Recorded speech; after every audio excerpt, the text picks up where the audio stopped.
Evil in the Woods sounds like a promising enough title. Like it might even be an Evil Dead ripoff. But a friend suggested this to me, and he said it's like Demon Warp mixed with the never ending story. So what? Bigfoot riding Falcor? Now, I just had to see that.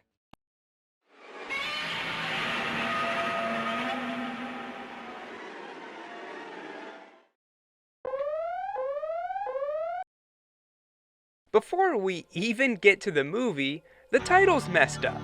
Now, Evil in the Woods is a good enough name for a movie, don't get me wrong, but the V, it's got a little mark in it. Here, let me fix that.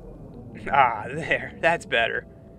Moving on to the credits, it looks like Mr. P makes a guest appearance.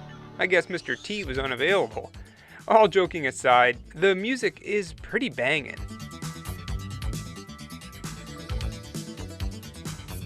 Now we're in downtown Atlanta, and some boy's off on his own just walking around the city. Man, the 80s were a different time. I guess they didn't have kidnappers back then. Anyway, this kid, whose name is Billy by the way, is heading to the library. Once inside, he laughs like a crazy person for no reason and finds the perfect book, Evil in the Woods. The librarian asks if he found this in the children's section, and of course he lies about that. But the librarian has full faith in the Dewey Decimal System, so she lets him have it. Due back on Friday the 13th. Ooh. Billy rushes home, he grabs some milk and cookies, and dives right into his new book. He starts reading it out loud, and then the hillbilly narrator jumps in, which apparently Billy can hear too. Who said that? I did. Who are you? I'm the narrator. Oh. So anyway, in Mildew, Georgia, back in 1956, some guy's racing down the road driving from something, and then it attacks him. You don't get to see it, but you do hear it.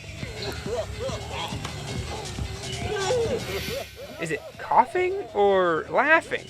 What is it, a sick clown? Now they move on to present day. What was the point of that guy driving? Well, it's never brought up again. Anyway, now we're on the set of some movie. Bigfoot versus the Space Killers. Honestly, I'd probably rather watch this than Evil in the Woods, but okay, moving on. Some rich guy calls this lady for a booty call, and they head out into the woods for some fun. For some reason, they walk where there's no trail at all. Just right through the briars and thorns. Now, in a completely unrelated scene, we meet the Haynes family. Their son is Billy, the same Billy that's reading the story. How's that work? I guess if you're reading the book, you can make yourself the main character too, but as we'll see in a minute, Billy doesn't last that long. Anyway, they're on vacation and plan on camping in the woods, so they stop into town for some supplies when all the locals come out to gawk at them. There's nothing you can do. Come on back in. Back to the movie real quick, and whoa, would you look at that hair? I mean, I know this was the 80s, but was this even attractive back then? Anyway, something finally happens, and they get chased by Bigfoot. Of course, this is a movie within a movie, but hey, I'll take what I can get. Bigfoot looks, how do I say, pretty dumb. He looks more cuddly than terrifying. He kills the guy, but then they cut and make him do it over and over again. Back to Billy, who's wandered off into the woods and finds some girl jumping rope, but her clothes are all torn and tattered. She leads Billy to the rest of her weirdo family. What's wrong with them? I especially like this life preserver guy. Hey, kid, what'd you do, jump ship? What? Well, what's with the life preserving? This backwoods family takes Billy to their mother of sorts, an old witch in the woods.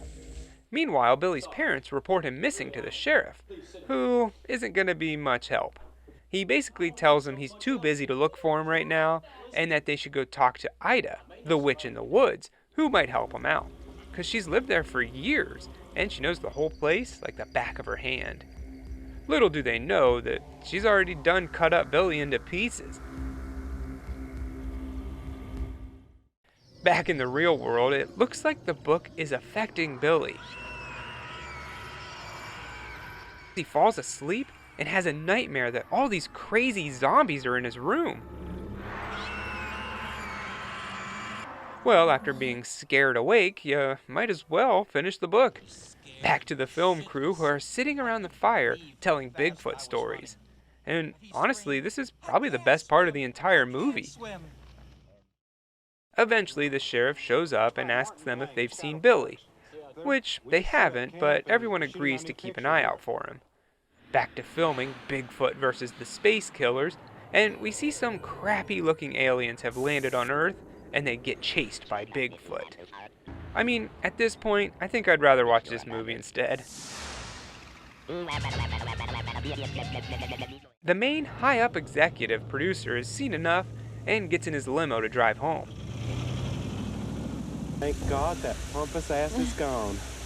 But it breaks down right in the middle of the woods. He gets out to take a look, and in 3 frames, something attacks him. Seriously, blink and you'll miss it. Hop over to Ida again, and she's making some potion to make her look younger.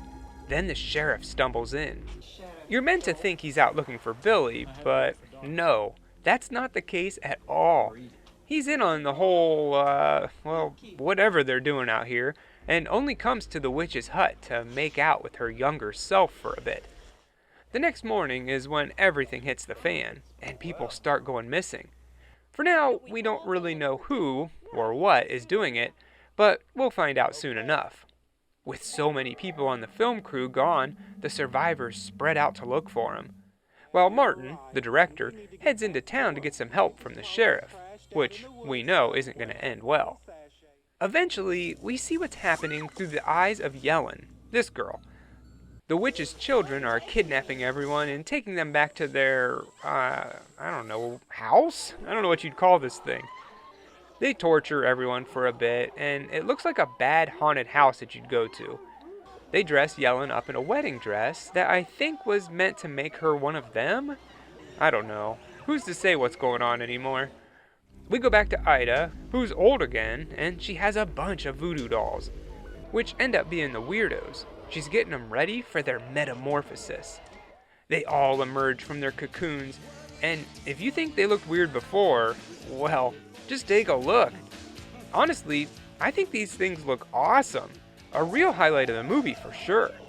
And you know that these are the same people, they're just turned into monsters. Because, look, there's Life Jacket Guy. So now the creatures are loose in the woods. An evil in the woods, if you will. They attack and kill just about everyone. Some of the film crew do make it to the limo.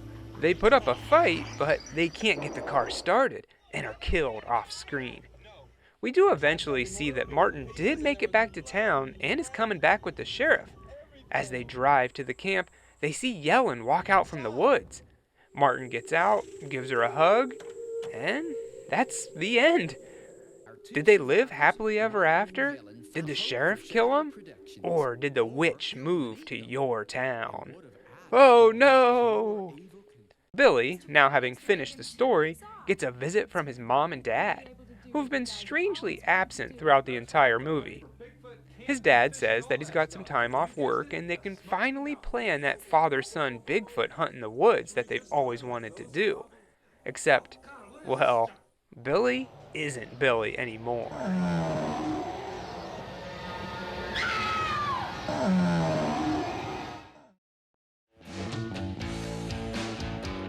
And that was Evil in the Woods, a so bad it's bad movie.